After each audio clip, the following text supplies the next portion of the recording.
Homage to the Venerable, to the lineage gurus. Homage to the Venerable Mang Liao Ming. Homage to Master Sakya Zeng Kong Sang.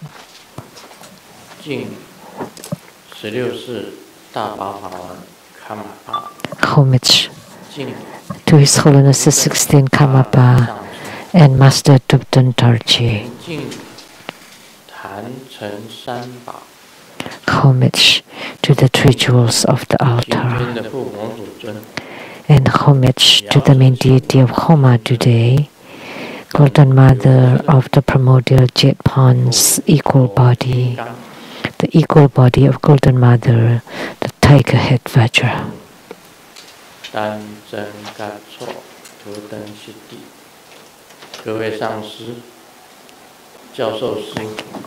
Sumo Tanzen Katso Duden Siddhi, all Dharma masters, Dharma educators, Dharma teachers, Dharma lecturers, Dharma assistants, directors of temples and chapters, and all disciples present here and over the internet. How do you do? Good afternoon.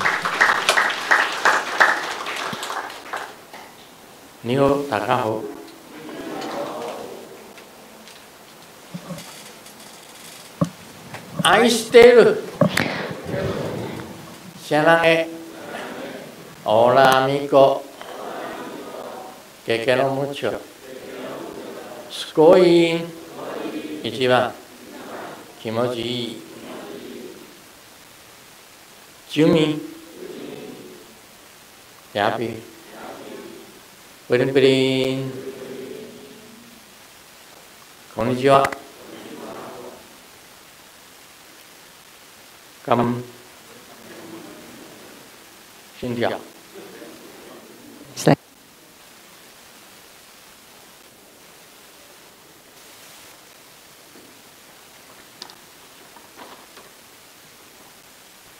I would like to announce now for next Sunday, October 3rd, 3 p.m. there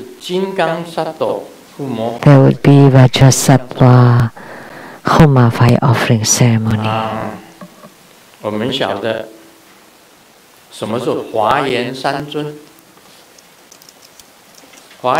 We all know about the trinity of the flower ornament or Avatamsaka, and they are our Sakyamuni Buddha, Manjushri Bodhisattva, and Samantabhadra Bodhisattva.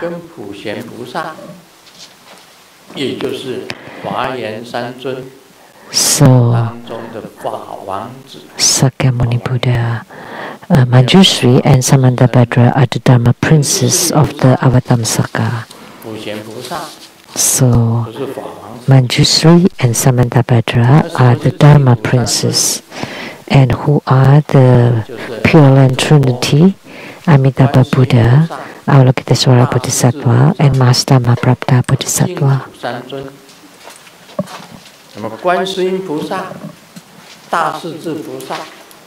So Avalokitesvara Bodhisattva and Master Mahaprabhupada Bodhisattva are also Dharma princes.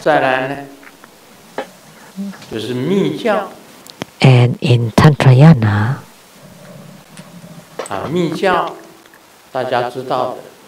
and we all know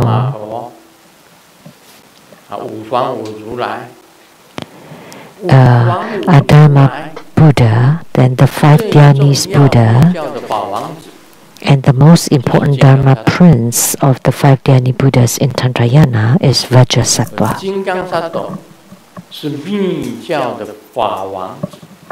Therefore, Vajrasattva is the Dharma prince of Tantrayana. Or we can say that Vajrasattva is the founder or the patriarch of Tantrayana or Tantric Buddhism. A Dharma Buddha, five Dhyani Buddhas, and then Vajrasattva. So Tantrayana treats Vajrasattva as its Dharma prince, which is also the patriarch.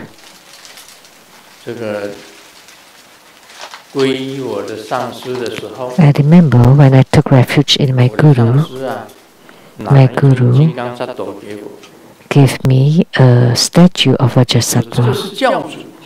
This is the founder of Tantric Buddhism. Vajrasattva is the founder of Tantric Buddhism. So what do you study today? What do you practice? Tantric Buddhism. So if you don't become primary supplicant for the founder of Tantric Buddhism, would that be okay? Everything. The three main reliance of the Kriya Yoga of Tantric Buddhism, we all know. The three main reliances, Avalokitesvara Bodhisattva, is for compassion. Manjusri Bodhisattva, it's for wisdom.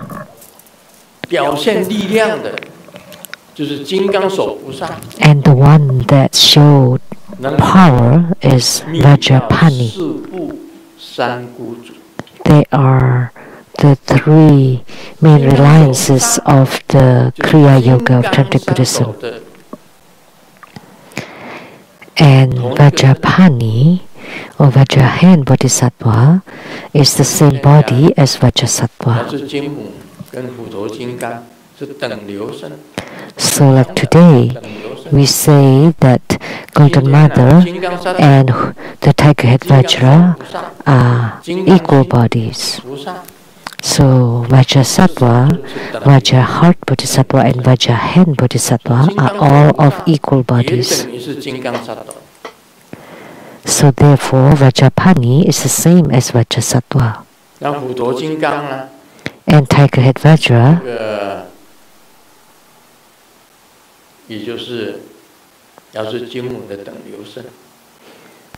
is the equal body of Golden Mother.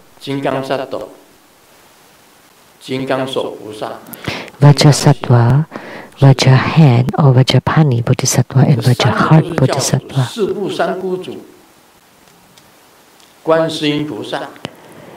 So the three main reliance of the Kriya Yoga of Avalokitesvara Bodhisattva, Manjusri Bodhisattva and Vajrapani Bodhisattva, they are all Dharma princes.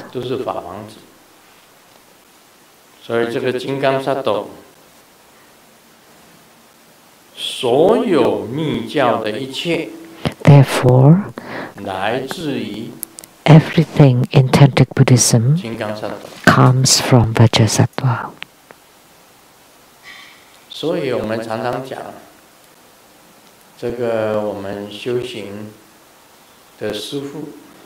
Therefore, we often say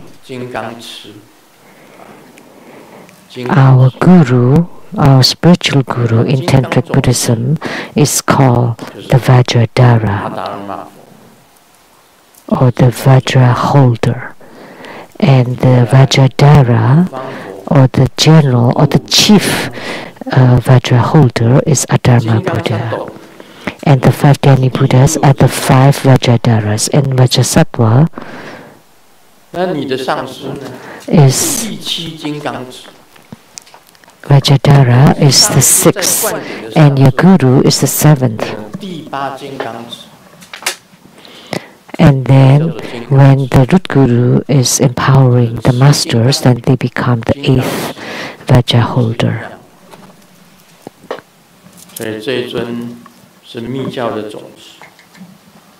AB, goes to AB. Therefore,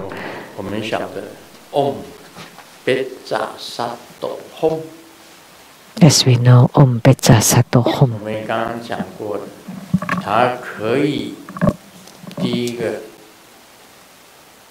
把烦恼清掉。 As we all know, it can lessen your worries, it can eliminate your bad lucks, and it can cleanse your karma. Om Pecha Sato Hum. Om Pecha Sato Hum. Om Pecha Sato Hum. 金刚萨埵就是主尊。 So, in Vajrasattva is the main deity for it. 所以金刚啊，金刚心百日明，百日明咒。 So, the 100 syllable mantra of the Vajrahat Bodhisattva, you should complete 100,000 recitations of it. And I chant it every day. Every time we have a ceremony, we would also chant the 100 syllable mantra and form Vajrasattva mudra. And next Sunday, we will have his Homa, Vajrasattva Homa. You want to create affinity or connection with Tantric Buddhism, you need Vajrasattva. So that with one sweep, your afflictions would be lessened. And with the second sweep, bad lucks are gone. And with the third sweep, the karma will be gone. Om Pecha Sato Hum. Om Pecha Sato Hum. So is this deity important in your heart? 大家斟酌斟酌，斟酌斟酌。 Consider it.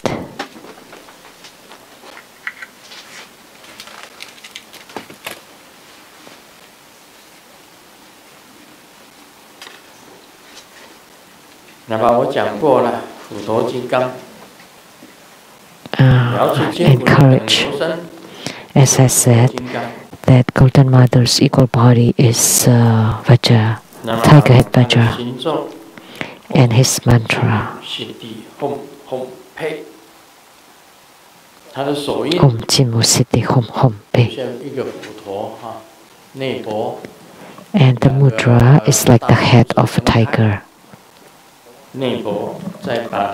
Inward claps and then separate the two thumbs, like to form the ears. So that's the mudra of the tiger head Vajra. And you visualize Golden Mothers riding a tiger and then carrying an apricot, golden color banner or flag. And I saw many of the apricot color banner all over the Homa fire pit. And it was written that Golden Mother is here to subdue. Who made it? You did? That's wonderful.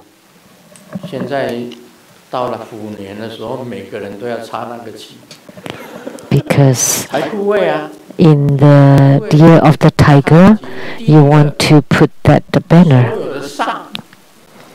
at the wealth corner. First, all negative energy will not enter into your house because the Tiger Head Vajra is guarding it. And second, all the precious items would be brought home by the Tiger Head Vajra to your house. Brought home.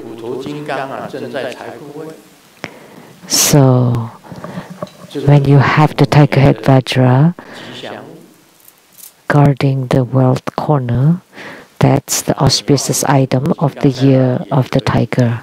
You can place a statue of the Tiger Head Vajra that would be even more majestic, or the triangular banner or flag. Oh, you made it fast, eh?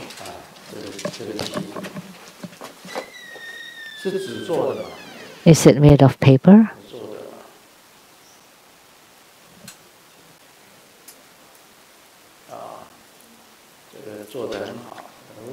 nicely made.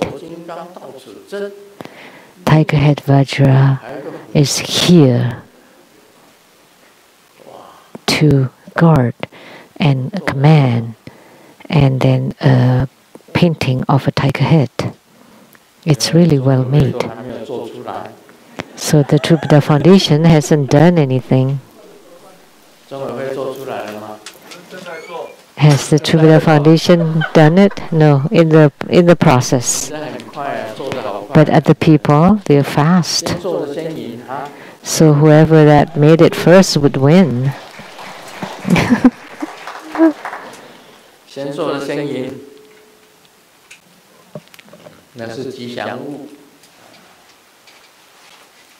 So that's the auspicious item.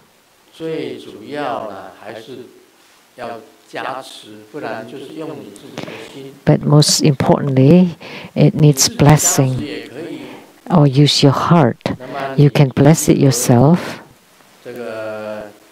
or you combine and then send a package or a letter to True Buddha Foundation to ask for blessings. That's fine too.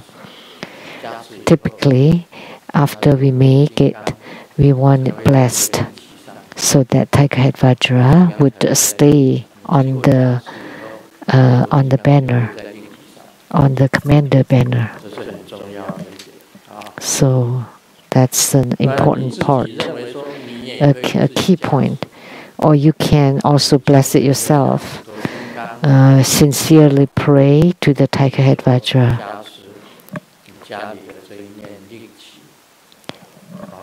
to bless the command banner at your house, and then place it at the wealth corner, so that next year, the year of the tiger, you can place it at your wealth corner in your house.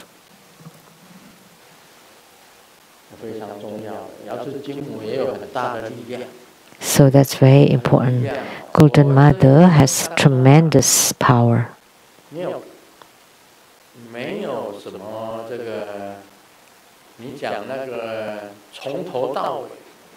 In my life, from beginning to end, at the start, it was Golden Mother who started me, opened my divine eye, all the way till today. And some people would pray to this one today, and tomorrow another one, and then the next day another one. They keep changing, and at the end they have none. But Grandmaster is different. From beginning to the end, it's always the same one.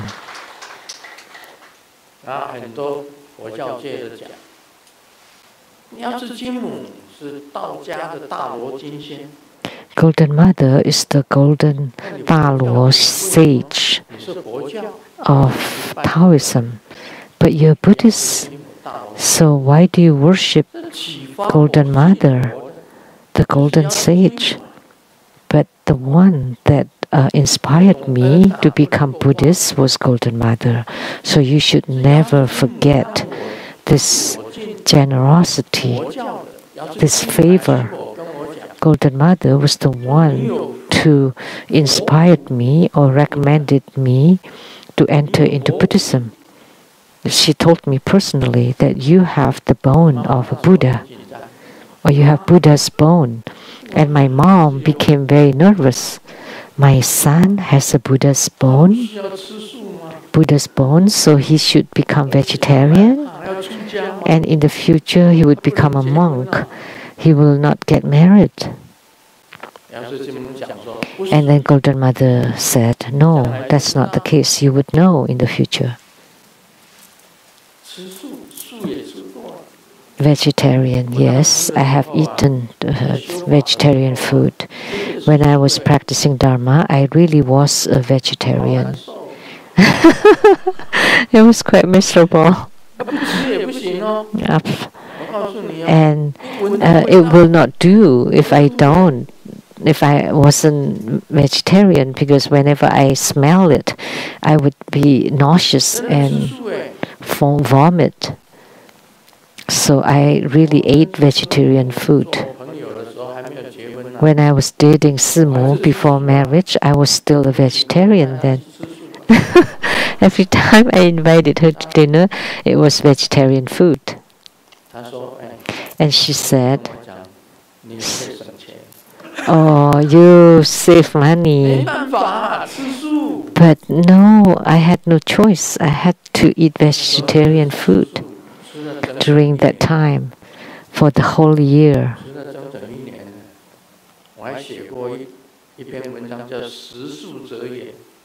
And I wrote an article that's called the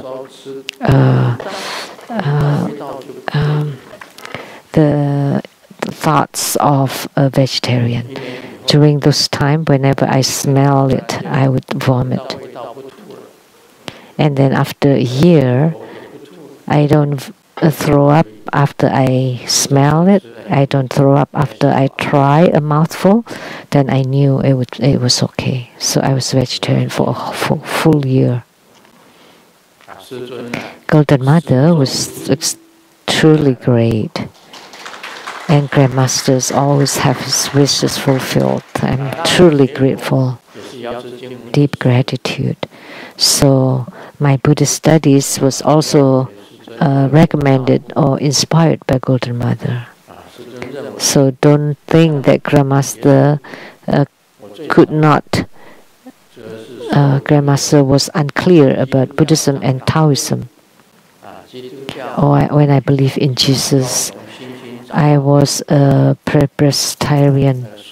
I went to Presbyterian church.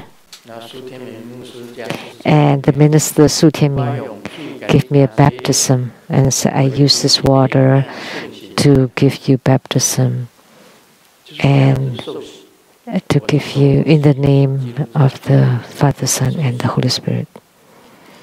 So I have been baptized in Christianity. That's why I treat Jesus as my guru. I never abandoned him either.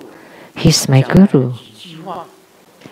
He's spoken many words, many statements in the Holy Bible that are the same as Buddhism. They are words from Buddhism. And I said about it that the threefold intrinsic emptiness or the three wills are intrinsically empty. That's in Buddhism, but also in the Bible spoken by Jesus and many more.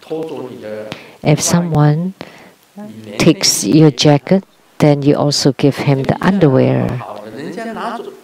Is there anyone that good on earth that if someone steals your outer clothes, you also give them the inner, the underwear? That would be a true saint or sage. He can forsake everything.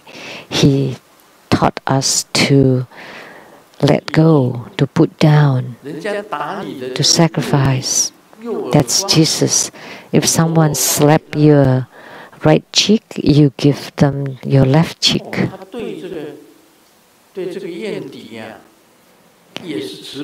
So he's also very compassionate toward his enemies. So my guru is also extremely compassionate. He delivers sentient beings. And the most important one is when he was crucified on the cross, he bled, he dripped his blood, and the drops of his blood eradicate the karma of all his disciples. So he forsake his own life for the sake of sentient beings. That's Jesus, and he's my guru. So don't think that other religious sects are this or that. Think about it. Like many concepts of Jesus was true. Jesus said, for a rich man to go to heaven, is like a camel passing through the hole of a needle. The same concept for a major politician to believe in Buddhism is like a camel passing through a needlehead. They're at a high position, they're the greatest. How can they believe in the Buddha? Hey, the Taiwanese saying, your old man is the greatest. Whom else would he believe in? And of course, the biggest one will never be humble enough to prostrate or to bow to the Buddha. They would never lower themselves. Look at the rich man like this, stuck up. They walk like this. They are so conceited because they are standing on top of a pile of money, of course. They are very high up there, arrogant. So, what Jesus said makes a lot of sense. Golden Mother is truly, truly tremendous. That's my opinion. That's how I think. This one is talking about how great love is. I was talking about greatness, and here it is. One life, a deer, it was in love to a beautiful girl next door, but her parents prohibited it. So they built a fence around the house, and the deer was still peeping over the fence. But the fence was built higher and higher. But the power of love was so great that because from then on the deer becomes giraffe. In Chinese, giraffe is the long-necked deer. It turned out that giraffes comes that way. That's how giraffes come about.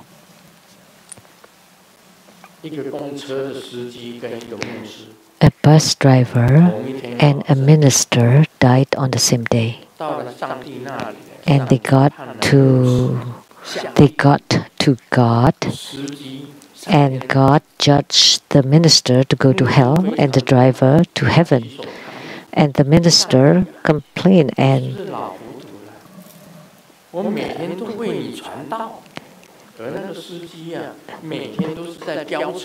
he said that he protested, and he said, I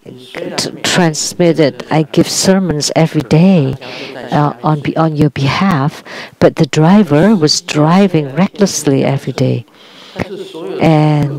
But God replied, because although you give sermons every day, everybody's falling asleep listening. But the driver, although he's speeding, but the passengers are praying. So therefore the driver goes to heavens. Now we do the question and answer. From Malaysia. Asked by Chen Mei Po from Malaysia. Amitabha.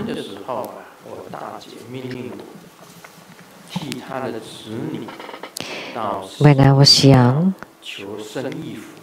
my big sister asked me to go to a temple for her daughter for the business talisman. And sure enough, my niece became really rich. But for me, I'm just a regular laborer, and then I discovered that it's like my good fortune has been stolen away. So no matter what, I don't have any more money to do business. So is there a way that I can get back my blessing?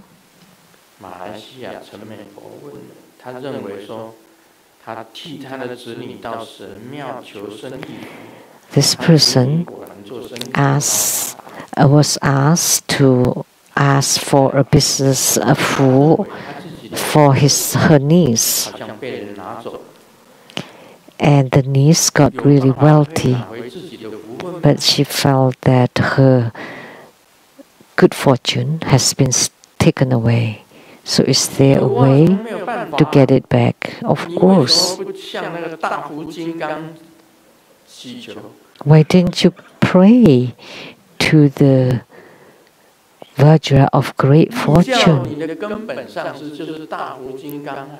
In Tantrayana, your lineage root guru is the Vajra with great fortune, and Padmakumara is the great fortune Vajra. Do you know that your guru, when he just got to America,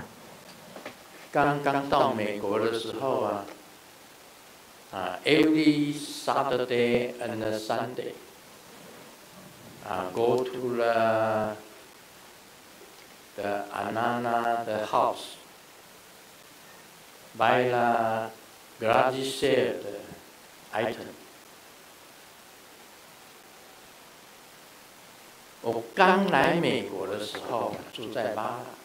When I just got to America, I lived in Beirut, and on Saturday and Sunday, they have garage sales. They would have it in their yard.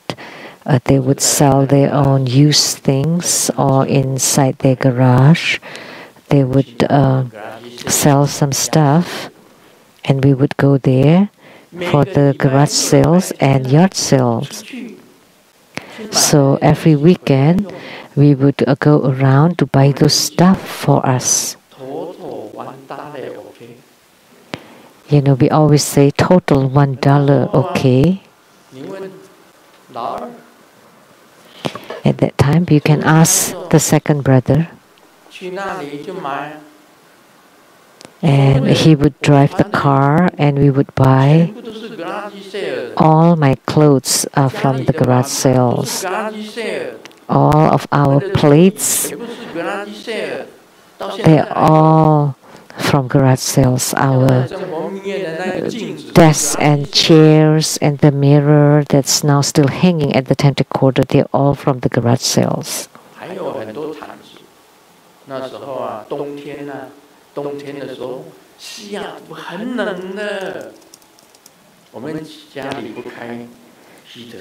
At that time, it was really cold in the winter in Seattle, and we persisted not to turn on the heater because it was too expensive for us. So for 3 whole years, we never used any heater, any heating at all. Was it cold? Then if you're cold, then just cover yourself with the $1 blanket. So even when Simu was working, she would cover herself with the $1 blanket. That's how we lived. You know, the first time I earned money was then I submitted my article to the Xihua Bao, the Northwest newspaper, $4. And then we brought some bread, and then we made some food, and we brought the kids to go to the Galgi Park and then for picnic, for lunch. So it was really hard for us when we just got here. How did we live then? The big second and third brothers at the Alkai shuttle transport at the Lucky Shopping Mall, we bought the vegetables that we bought are not, and it's not that we went to the store and buy, but we buy things that they already thrown out, that expired. They bought those, and then they themselves ate them, and grandmasters and family also ate that. It's all the leftovers, things that were about to be thrown out by Americans, vegetables and fruits that were about to be thrown out. We bought them and ate those. We didn't have any money. We were really poor then.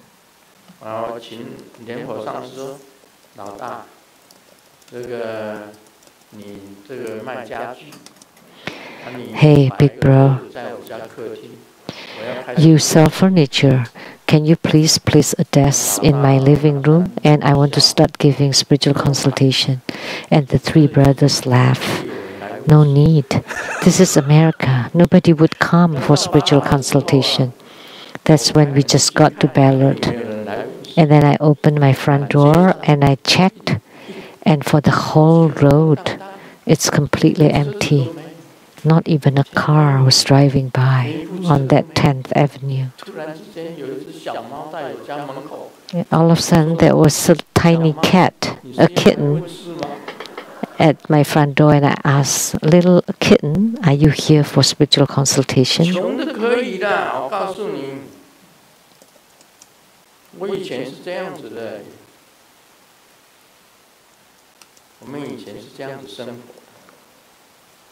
That's how we lived before. What we ate was the expired vegetables.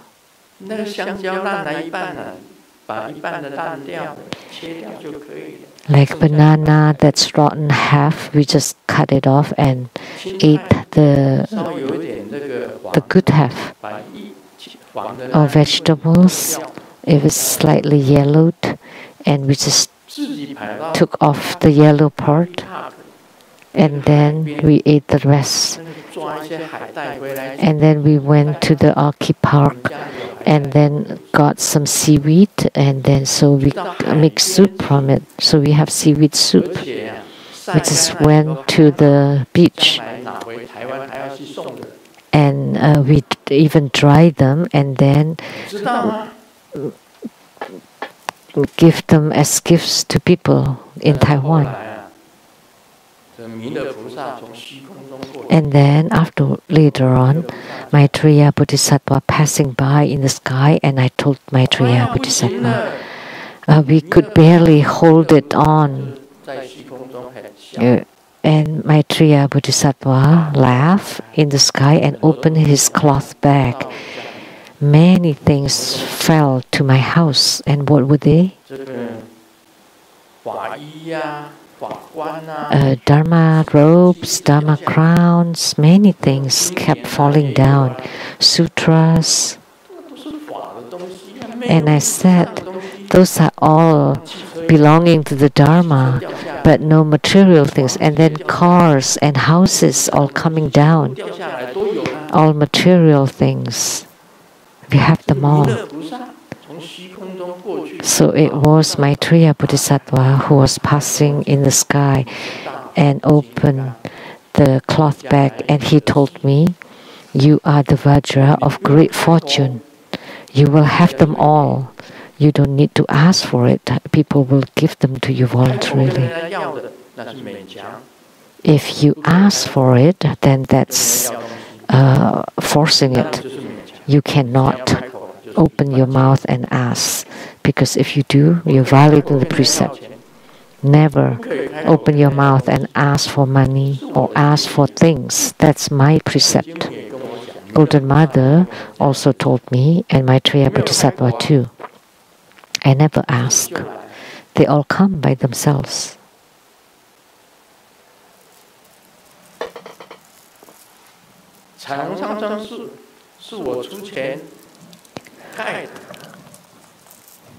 I paid for this rainbow villa and buildings and everything. And Lian Si hired some workers to help build. I have houses.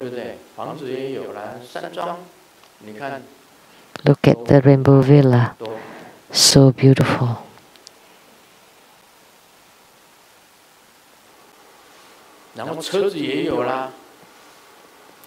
I also have cars, and my cars are not ordinary cars. I did not ask, and people wanted to offer, and I declined. Dharma Sister Hanifa offered Maserati to me, and then she also gave me a Rolls Royce. And someone wanted to give me Bentley, but because I already have 2 cars, I said, "Oh, really sorry. It's hard enough for me to take care of 2 cars, Maserati and Rolls Royce, and you want to give me a Bentley?"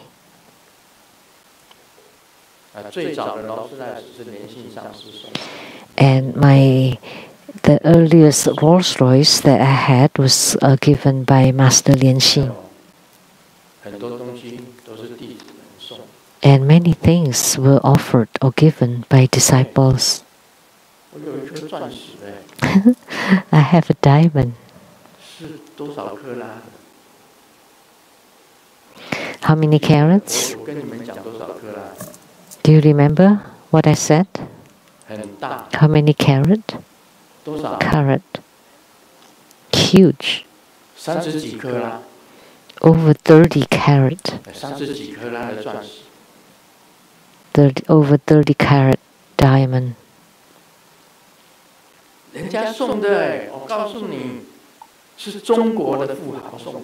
It was offered to me by a rich man, a rich person of China, a wealthy, a huge diamond, which I am hiding. So you pray to the Vajra of great fortune. If you practice and gain spiritual response, then you would get great fortune.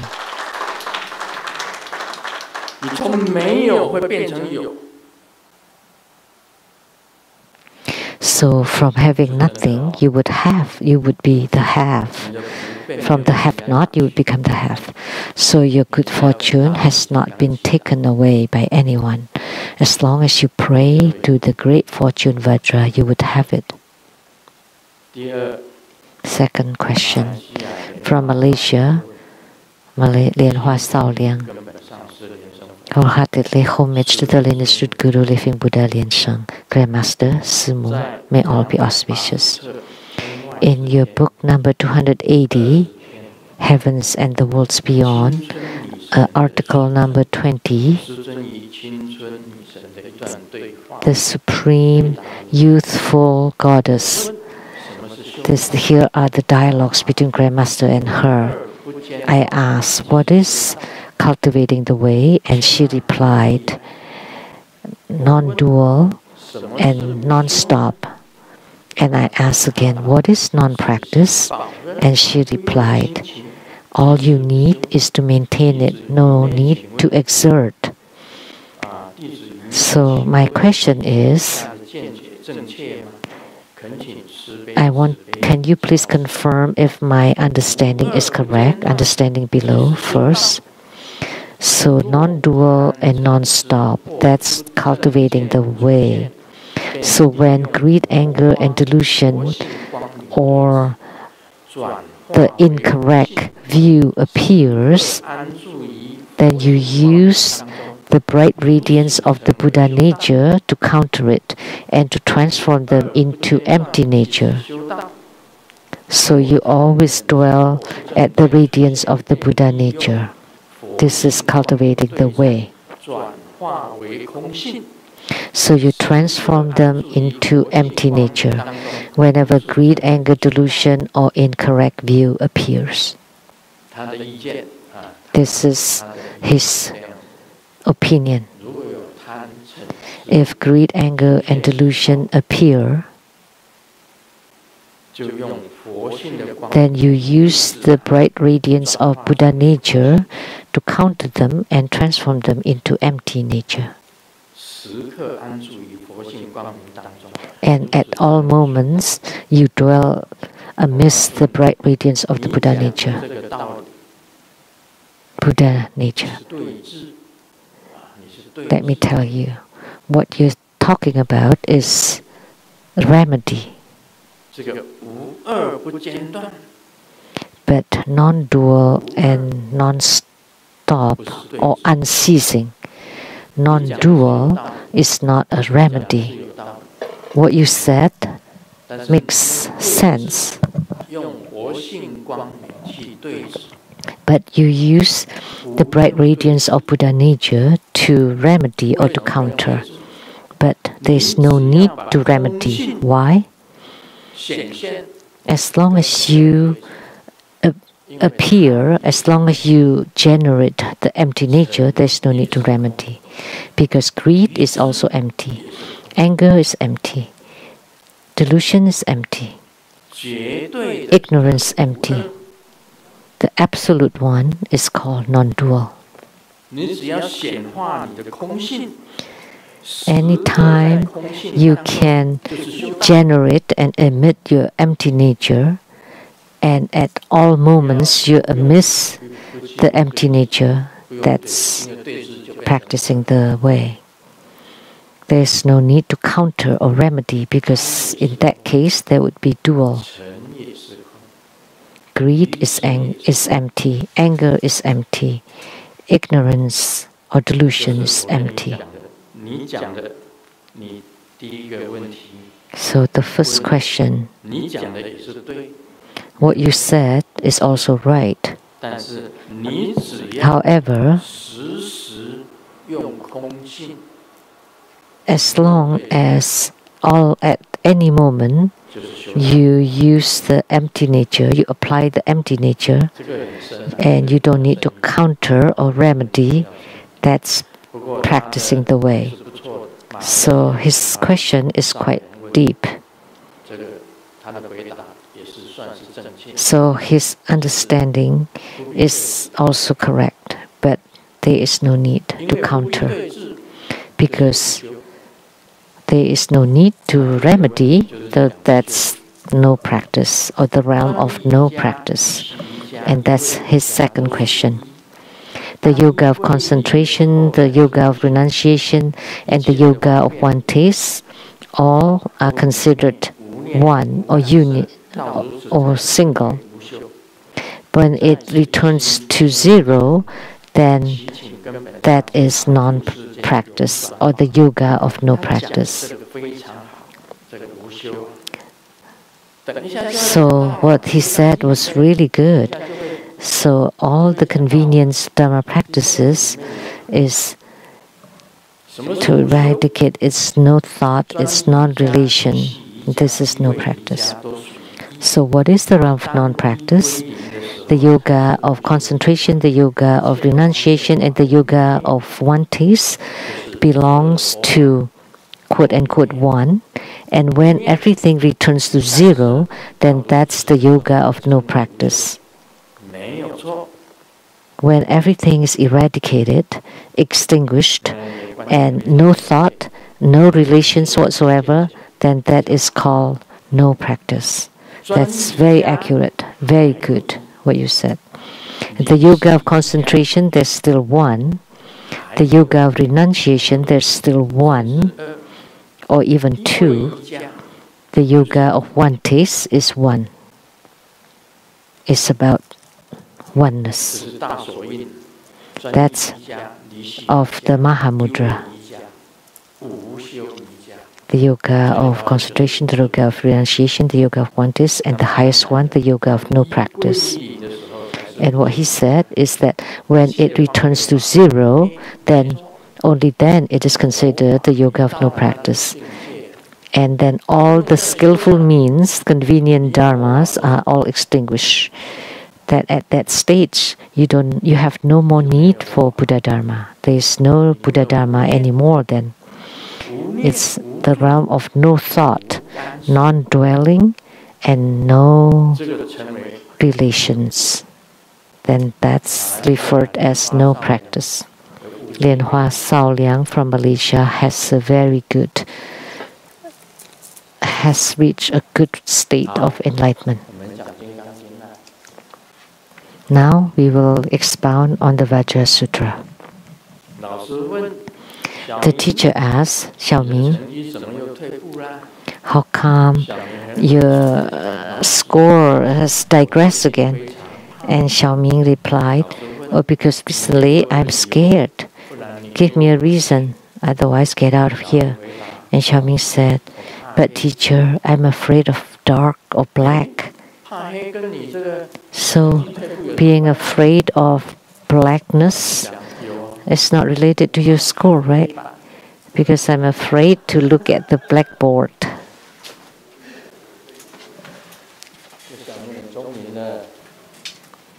Xiaoming is really smart.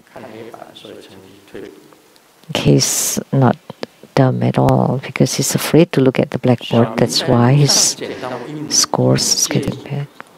So Xiaoming found a ring, a diamond ring on the street.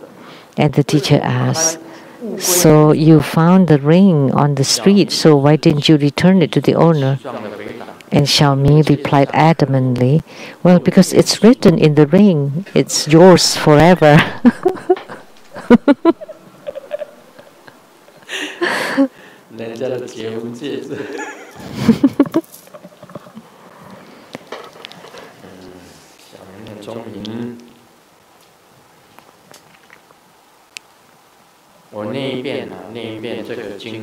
Okay, let me chant the sutra. Chapter 7, Nothing Attained, Nothing Spoken. Subhuti, what do you think? Does the Tathagata attain the Anuttara Samyak Sambodhi? Does the Tathagata speak on the Dharma? Subhuti replied, in my understanding of the meaning of the Buddha's teaching, there is no such Dharma called the Anuttara Samyak Sambodhi, and there is no such Dharma spoken by Tathagata. Why? Because all teachings of the Tathagata cannot be held and cannot be spoken. They are not Dharma and they are not non-Dharma. Therefore, all sages are distinguished by effortless Dharma.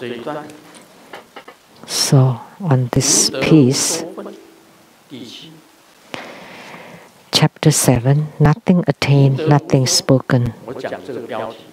I'm talking about the title now. Nothing attained, nothing spoken.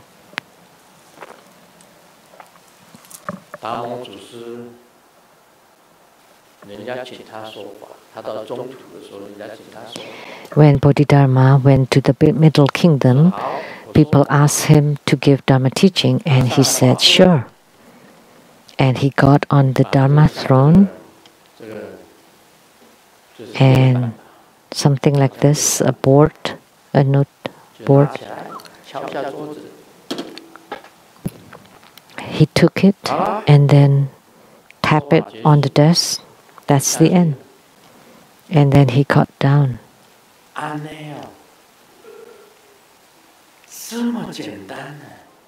Just like that, so simple. I can do it too. Next time, when I perform ceremony, I would get in here and ring the bell, the Vajra bell. That's the end of the Dharma teaching, and I would walk down.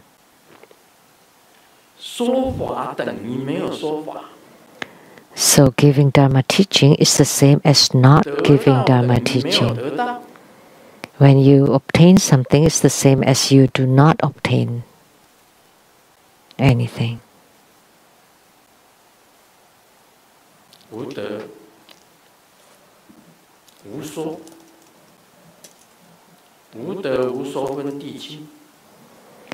So chapter 7, Nothing Obtained, Nothing Spoken.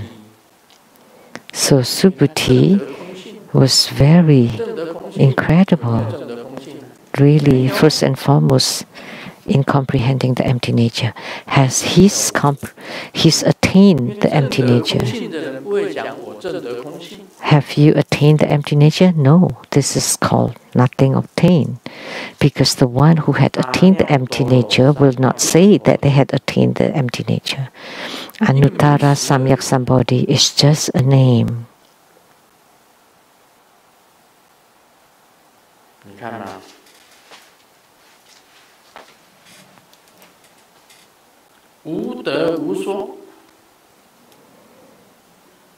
Nothing obtained, nothing spoken. Nobody gets anything, nobody loses anything. So someone will ask, Grandmaster, you say that nothing to gain, nothing to lose. So you don't get anything and you don't lose anything. So if there's nothing to gain, why do we cultivate spiritually? No need to practice. Let's just play and hike, play in the water. I can bring you to climb the mountains of pillows, sleep, or the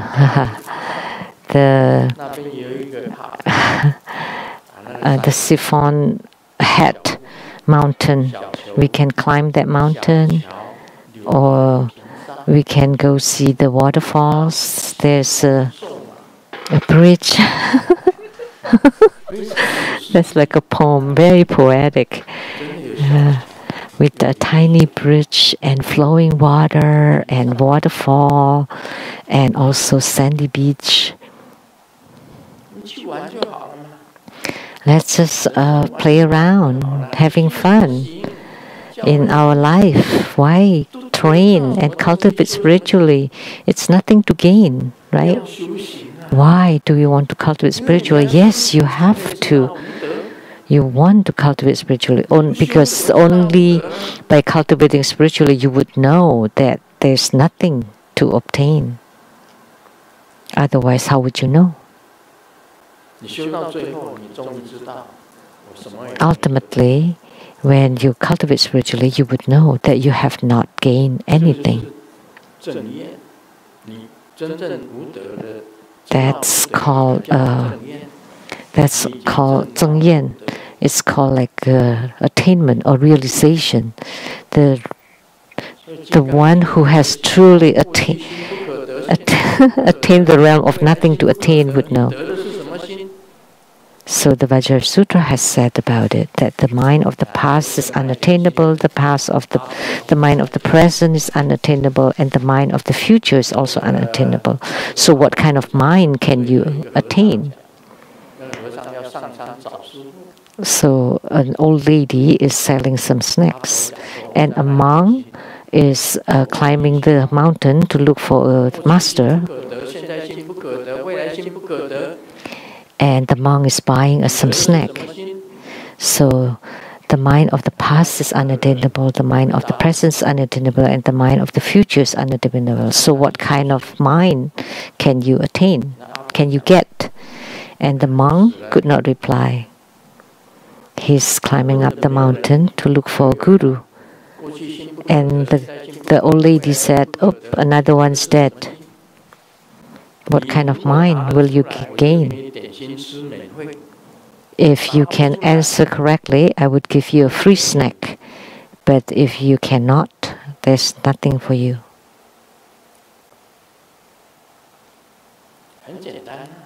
Very simple. It's the mind of unattainability. What I get is the mind of unattainability. If the old lady asks me, the mind of the past is unattainable, the mind of the present is unattainable, and the mind of the future is unattainable, what kind of mind have you got? My answer would be the snack, and then I would take it and leave. That's called for the moment. For the moment, I just want to eat your snacks. Nowadays, there are many Zen people that always talk about for the moment. You know, simply, let me tell you that for the moment is also wrong. Because for the moment, that means it's the mind of the present, right? And we just told you that the mind of the present is also unattainable. So for the moment, that's also wrong. So what is right then? Unattainable. So today, this is what I'm talking about, the title. Nothing obtained, nothing gained, nothing spoken. So why do we want to talk Buddha Dharma? There is no Buddha Dharma, as spoken in the Vajra Sutra, that the empty nature has been there all along. And Buddha nature has been there all along. It's not practice, it's not, you don't get it through practice, as I said it last time. You don't practice to attain Buddha nature. Buddha nature has been there all along. And this alone is very profound. Nothing spoken. Sakyamuni Buddha has given Dharma teaching for 49 years, but he hasn't spoken anything at all.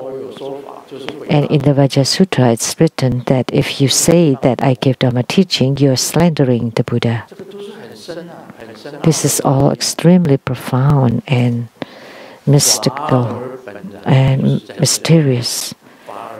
So the intrinsic suchness of all Dharma is this: nothing gained, nothing spoken.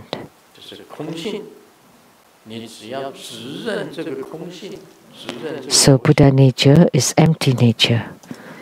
If you only recognize this Buddha nature, empty nature. So let me ask you, in this world, what have you gained? I am asking you, what have you gained? What kind of things have you gained in this world? What can you gain in this world?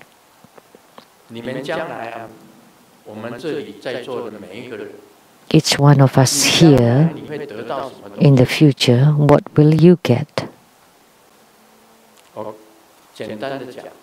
Simply said,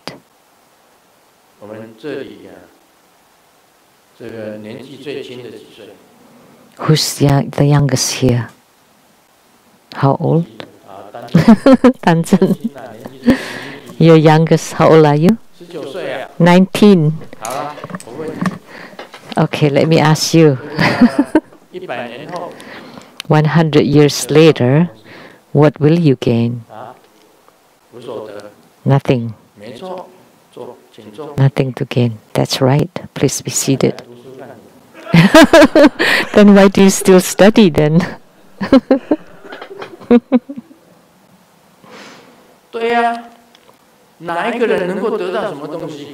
That's right. Is there anyone that can get anything, that can gain anything?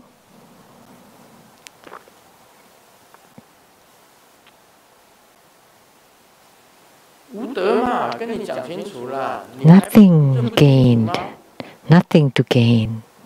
I've said it very clearly, and you're still not clear about it? You think that the money you earn is yours. No, it's not yours. Only things that you ate during lunch is yours. But it's not also not really yours, because you would excrete it out at night. So what have you gained?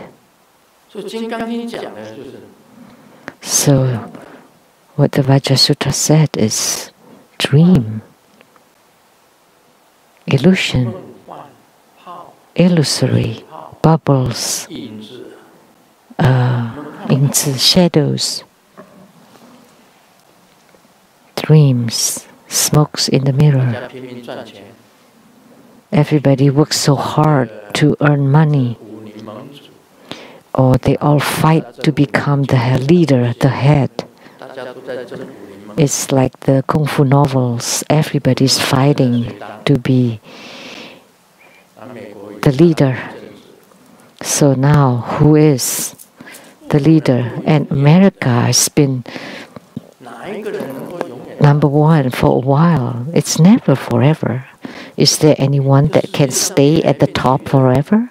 Everything is ever changing. They all take turns. It's ever changing. It's impermanence. And in Buddhism, we talk about that, impermanence. Nothing is permanent. You think you're always number one?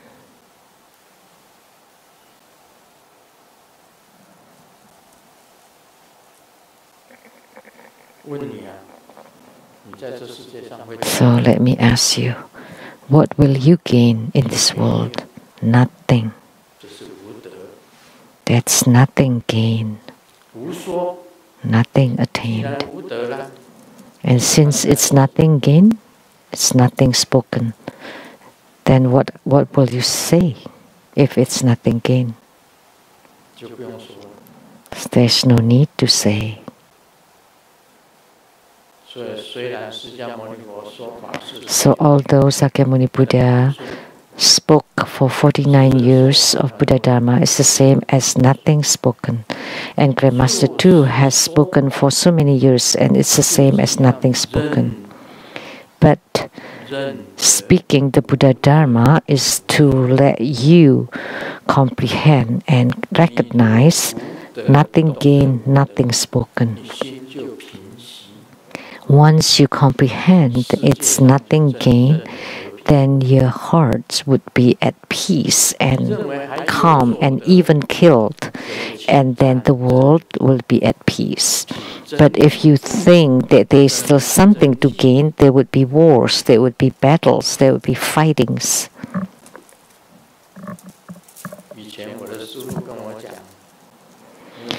In the past, my guru told me the worms in the dung worms in the cesspool are just fighting each other. You know, in the past we could still see them, but not anymore.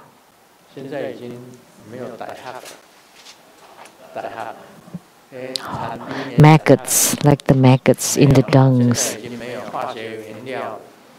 Now we don't have them anymore because of the chemicals. When we were in elementary school, we still poo in that kind of that the dung pit. I don't know what you call it. And then you can see the maggots. They're just like climbing on top of each other and fighting. Did they gain anything? Human beings are like that too. Nothing to gain. So at this state, you would be very at peace and at ease. The maggots in the cesspit. So nothing to gain. That's spiritual cultivation. Sorry, I missed that one. And your mind would be calm. And then you have no afflictions and you don't compete or fight for anything. Because fundamentally everything is all the same. Nothing to gain. You think you get a house? The house lives longer than you. When Grandmaster passes away, the tantric corridor will still be there. Rainbow Villa will still be here. And my ash would be placed at the Twin Lotus Columbarium. All the same. So you got that position, you buy that spot, but it's not necessarily yours either.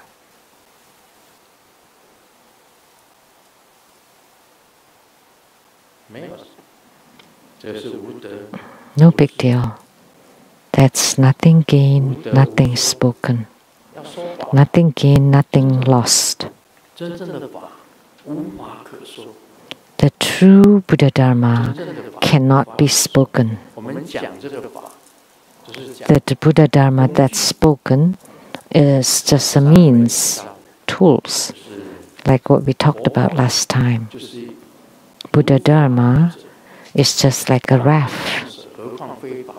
Even the Buddha Dharma should be forsaken, let alone the non-Buddha Dharma.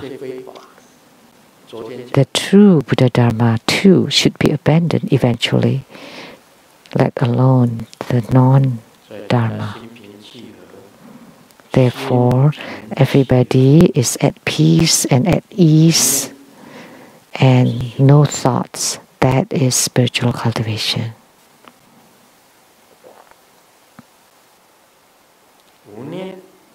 no thoughts, not affected, no relations.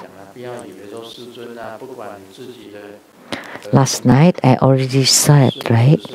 Don't think that Grandmaster did not care for my children and grandchildren. It's not that I don't care for them. Well, they are my children. Of course, I love them. But you should know that your children are the karmic creditors from your past lives. If it's good affinity, they would be nice to you. If it's bad affinity, perhaps they would even kill you.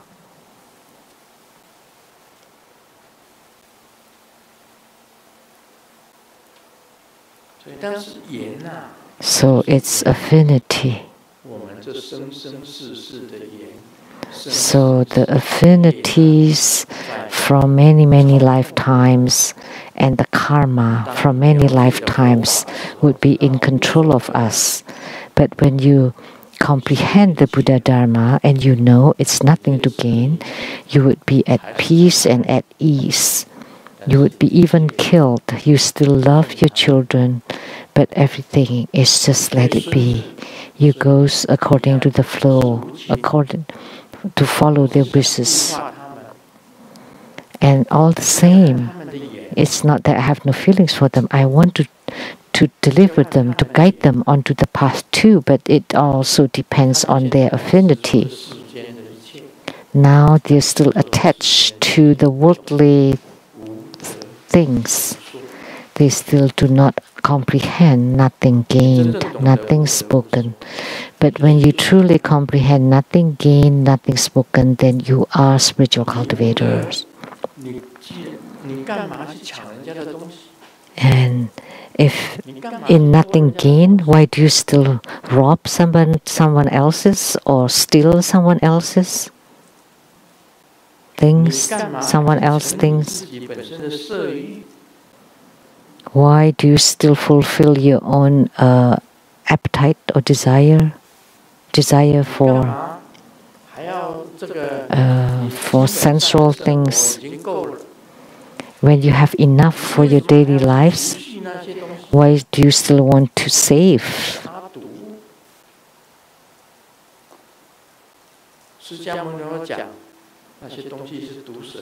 They are poisons. Like Sakyamuni Buddha said, they are like poisonous snakes.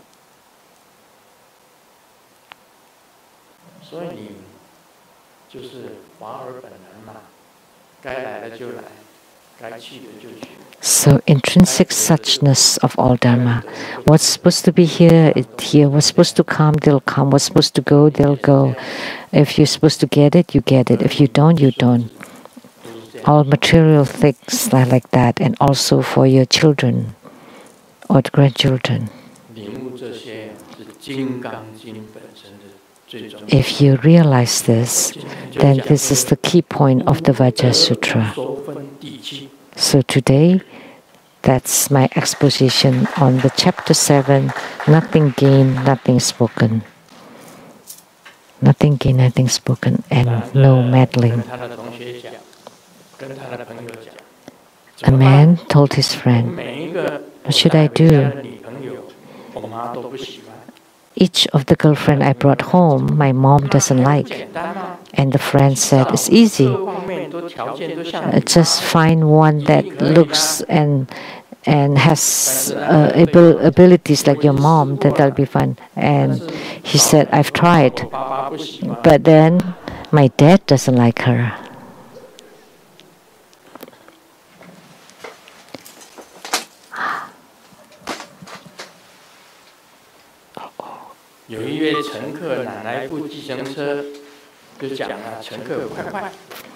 So someone got on the taxi, fast, go to the airport. And then the driver said, "So are you trying to catch a flight?" And he said, "Yes." "So what time is your flight?" And he said, 7. And what? But now it's 7:08 and the plane is taken off long ago. And the passenger said, no, no, they will wait for me. And why? Because I'm the pilot.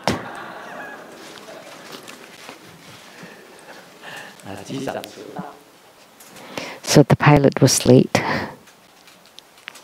So in class, the teacher asked Xiaoming, what is 1 plus 1? And Xiaoming said, I don't know. And the teacher said, so dumb.